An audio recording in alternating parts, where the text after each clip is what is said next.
Selamat malam Bapak Ibu dan saudara yang Tuhan Yesus kasihi. Senang sekali malam ini kita berjumpa kembali melalui PA Wilayah Online. Saya percaya Bapak Ibu dan saudara tetap bersemangat bukan untuk ber-PA bersama, walaupun kita untuk sementara waktu ini masih harus melakukannya secara online. Kita akan mengawali dengan doa terlebih dahulu. Mari kita bersatu dalam doa. Bapa dalam Tuhan kami Yesus Kristus, Bapa yang maha baik, kami bersyukur atas kasih dan anugerah-Mu yang selalu boleh kami rasakan di berbagai situasi dan kondisi, khususnya pada masa-masa ini di mana kami masih harus mengatur diri kami, menyesuaikan dengan keadaan yang ada untuk tetap menjaga kesehatan kami dan keluarga. Kami bersyukur bahwa kami dapat tetap menemukan kehadiran-Mu di dalam firman yang kami renungkan bersama-sama, khususnya melalui PA Wilayah Online ini.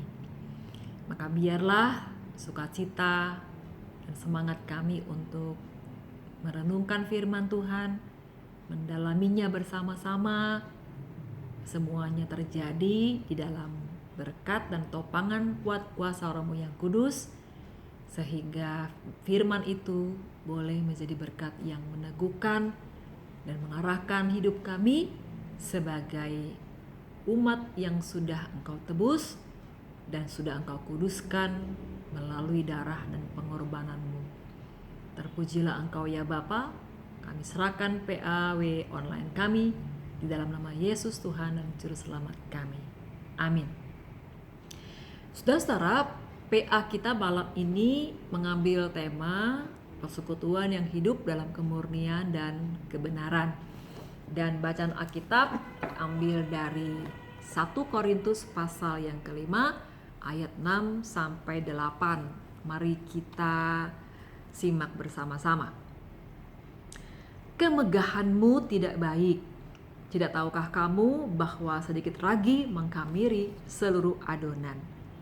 Buanglah ragi yang lama itu supaya kamu menjadi adonan yang baru, sebab kamu memang tidak beragi. Sebab anak domba Paskah kita juga telah disembelih, yaitu Kristus.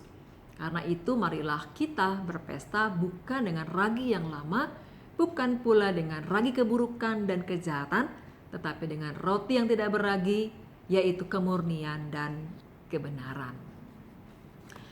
Saudara-saudara, di dalam kehidupan sebagai gereja, sebagai orang percaya, kadang terjadi sesuatu yang tidak sesuai dengan apa yang menjadi nilai-nilai ajaran Kristus yang sudah kita terima. Dalam dinamika persekutuan orang percaya, ada saja hal yang bisa terjadi dan itu menjadi sesuatu yang menimbulkan pergumulan tersendiri dalam kehidupan kita. Paulus sebagai rasul yang juga telah turut melahirkan dan membesarkan kehidupan iman jemaat Korintus, mengalami pergumulan secara khusus dengan jemaat tersebut terkait dengan apa yang sedang terjadi di tengah-tengah hidup jemaat Korintus.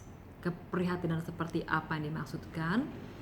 Yaitu adanya suatu tindakan atau perilaku menyimpang yang dilakukan orang tertentu di jemaat Korintus, dan perbuatan tersebut adalah perbuatan yang tidak dapat dibenarkan, tidak dapat diterima, bahkan itu menjadi sesuatu kesaksian yang buruk bagi kehidupan orang-orang yang ada di sekitar jemaat Tuhan. Perbuatan seperti apa yang dimaksudkan? Secara jelas Paulus mengungkapkan itu pada ayat yang pertama pada pasal 5. Ia mendahului seluruh pasal 5 ini dengan mengatakan demikian. Memang orang mendengar bahwa ada percabulan di antara kamu dan percabulan yang begitu rupa seperti yang tidak terdapat sekalipun di antara bangsa-bangsa yang tidak mengenal Allah, yaitu bahwa ada orang yang hidup dengan istri ayahnya. Inilah perilaku dan tindakan yang Paulus sorot secara khusus.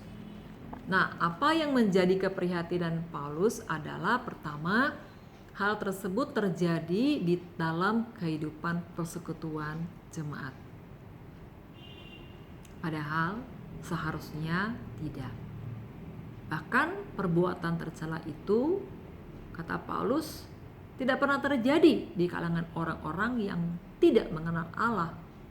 Jadi kalimat itu mau menekankan betapa buruknya dan betapa bejatnya perilaku atau perbuatan tersebut. Nah, keprihatinan Paulus terkait dengan hal tersebut adalah bahwa menghadapi hal demikian, sikap jemaat Korintus justru membiarkan, justru permisif. Sedemikian permisifnya mereka sehingga seolah-olah tindakan atau perbuatan tersebut bukan masalah. Percabulan tersebut sudah menjadi pembicaraan masyarakat secara luas. Buktinya Paulus sekalipun tidak ada di Korintus pada waktu itu, ia mendengar dan tahu juga tentang hal tersebut. Perbuatan tersebut sudah memprihatinkan, tetapi yang lebih memprihatinkan adalah sikap jemaat Korintus yang Paulus sesalkan, yang rupa-rupanya seolah membiarkan perilaku tersebut berjalan tanpa ada yang menentang, sehingga si pelaku tetap dengan bebas beraktivitas dan berelasi dengan jemaat lainnya.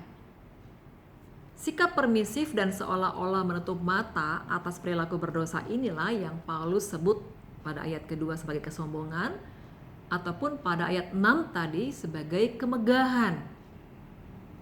Kemegahanmu tidak baik. Ini maksudnya.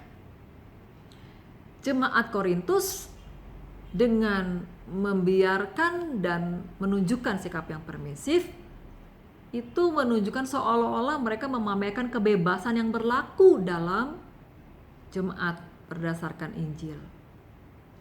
Ada pendapat atau pandangan para penafsir yang mengatakan seperti itu. Tetapi ada juga yang mengatakan bahwa kesombongan itu dikarenakan mereka itu lebih mementingkan posisi si pelaku. Rupanya posisi itu cukup penting, cukup berpengaruh, sehingga dibiarkan. Tetapi bagaimanapun juga pembiaran tersebut menurut Paulus tidak menjadi kesaksian Injil kepada masyarakat sekitar. Oleh karena itu Paulus menegur dengan keras dan mengatakan bahwa si pelaku itu harus dikeluarkan dari persekutuan. Kenapa? Agar pengaruh kejahatannya tidak menyebar ke orang lain.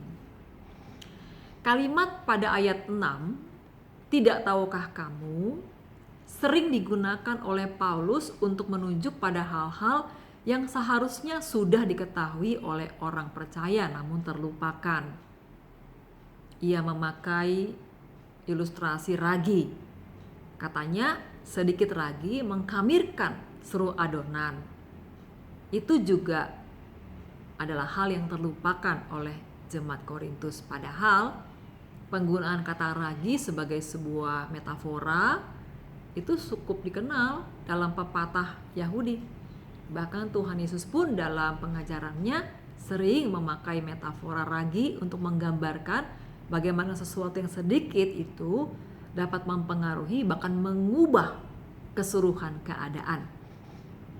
Saudara, perlu menjadi perhatian kita bersama bahwa makna ragi itu sering dipakai dalam Alkitab.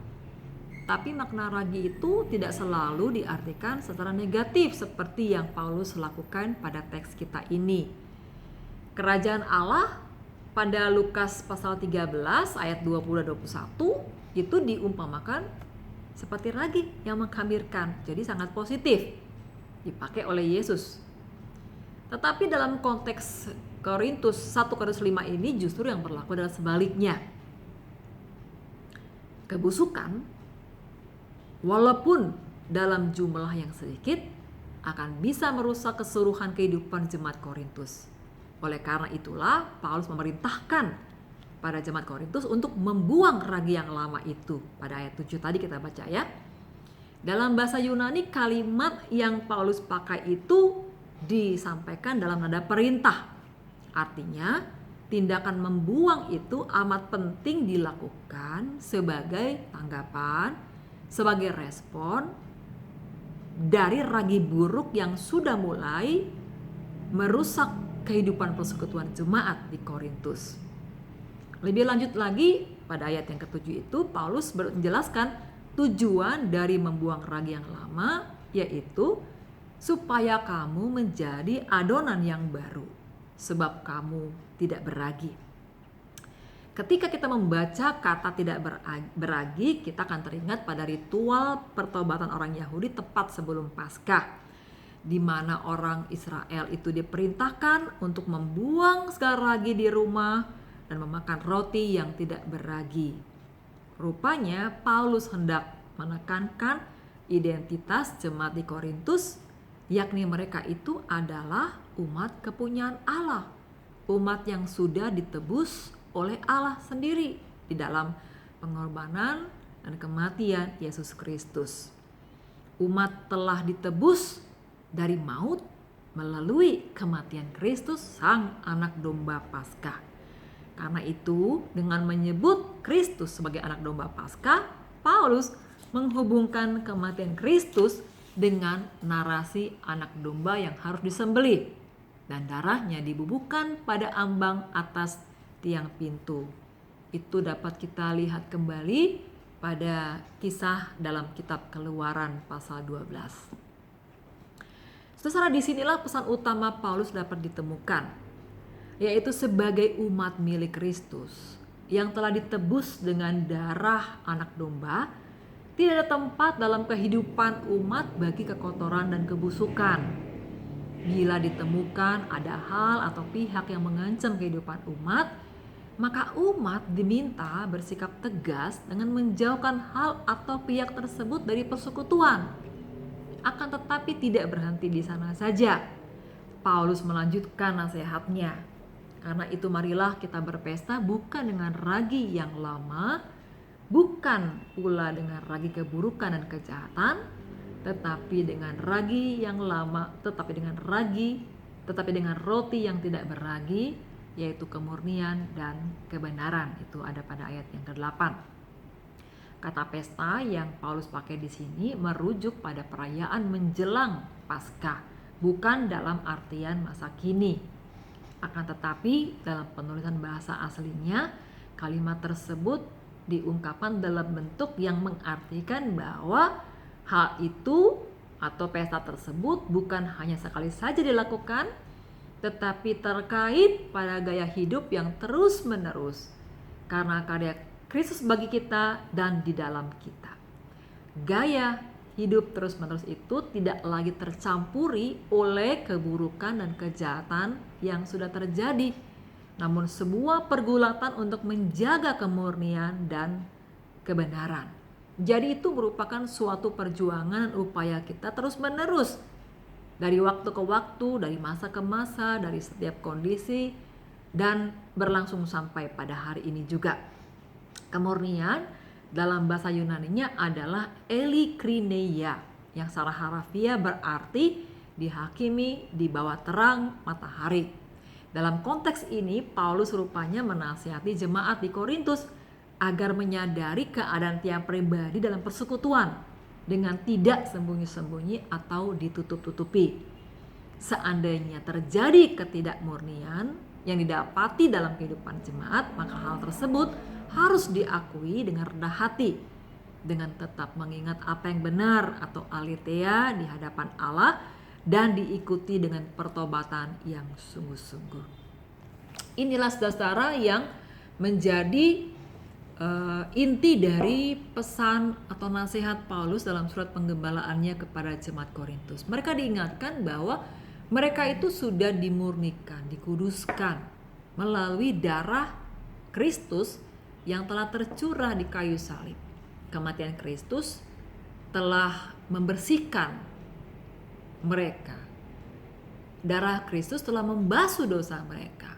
Dan karenanya semua orang yang percaya dan menerima Yesus sebagai Tuhan, sebagai Juru Selamat, itu telah menjadi orang kudus yang dipanggil untuk hidup dalam kemurnian dan kebenaran. Di tengah-tengah dunia yang kita hidupi ini tentu saja bisa terjadi hal-hal yang mengganggu kemurnian dan kebenaran tersebut. Bila itu terjadi di tengah-tengah kehidupan persekutuan, maka sudah menjadi panggilan kita untuk memulihkan, meluruskan, bukan menutupi atau membiarkan. Tapi kita perlu merangkul dan membawa kembali saudara kita yang ada dalam tindakan-tindakan yang bertentangan dengan nilai-nilai Kristus tersebut dengan cara-cara yang bijaksana, yang pada intinya adalah mereka dapat bertobat dan kembali dalam dan hidup dalam persekutuan yang menekankan kemurnian dan kebenaran.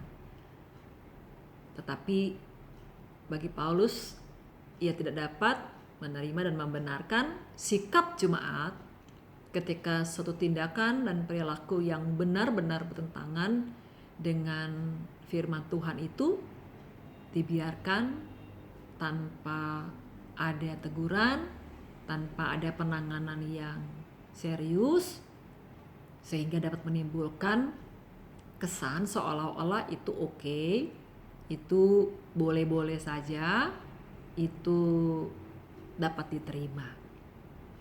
Kita tetap harus ingat bahwa panggilan sebagai orang percaya adalah menjaga kemurnian dan kebenaran. Saudara-saudara, dalam hidup kita sebagai manusia, tentu kita akan tetap bergumul dalam kedagingan kemanusiaan kita ketika kita berusaha untuk secara konsisten melakukan kehendak Tuhan dalam kehidupan kita.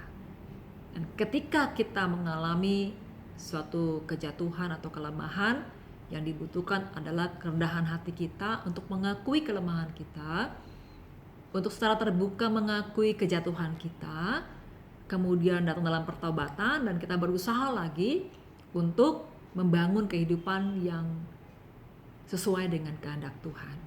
Jadi sebetulnya secara tegasnya tidak ada tempat bagi sebuah kehidupan yang memperlihatkan seolah-olah pengorbanan dan tindakan penyelamatan yang Yesus lakukan itu sebagai sesuatu yang tidak mempunyai nilai, tidak punya arti, sehingga kita menyanyiakannya dengan tindakan-tindakan yang bertentangan dengan kehendak Kristus. Kalau kita yang mengalami, baiklah kita dengan terbuka, rendah hati mengakui dan datang dalam pertobatan.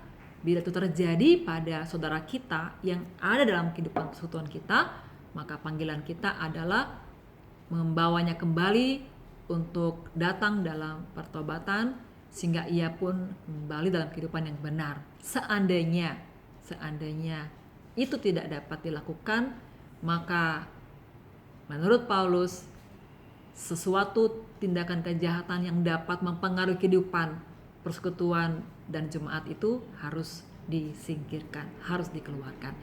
Bagaimana kita mendalami hal ini lebih lanjut? Kita akan masuk dalam diskusi. Silakan Bapak, Ibu, dan saudara mengajukan pertanyaan ataupun pandangan dan pendapat yang memperkaya PA kita pada malam hari ini. Sebelumnya mari kita berdoa terlebih dahulu. Bapa dalam Tuhan kami Yesus Kristus, kami bersyukur kepadamu atas kesempatan kami boleh belajar dan menggali bersama-sama firman Tuhan. Kami bersyukur bahwa karena pengorbananmu, karena karya kasih-Mu, kami semua boleh menjadi umat yang telah dikuduskan, dimurnikan, dan terus dipanggil untuk menjalankan gaya hidup sebagaimana yang Engkau kehendaki. Dalam segala kelemahan, keterbatasan, dan kedagingan kami bersandar sepenuhnya pada pertolongan dan campur tangan kuat kuasa Roh-Mu yang kudus yang terus membentuk kami. Kami juga mohon kepadamu Bapa untuk tetap memberikan hikmat kepada kami, sehingga kami juga dapat menjaga dengan sepenuh hati kami hidup persekutuan kami. Berikan kepada kami kasih yang berlimpah, ketika kami juga boleh menjadi sahabat dan saudara bagi saudara-saudara kami yang memerlukan dukungan, memerlukan arahan, memerlukan perhatian kami untuk dapat juga kembali dalam persekutuan yang hidup dalam kemurnian dan kebenaran. Terima kasih Bapa, kami akan melanjutkan kehidupan kami dan diskusi-diskusi yang akan kami lakukan sesaat nanti juga kiranya semakin memperkaya kami untuk semakin memahami bagaimana hidup persekutuan yang telah dimurnikan dapat berjalan dan bertumbuh sebagaimana yang Tuhan kehendaki. Terima kasih Bapa, kami menaikkan doa kami dalam nama Yesus Kristus, Tuhan dan Juru Selamat kami. Amin.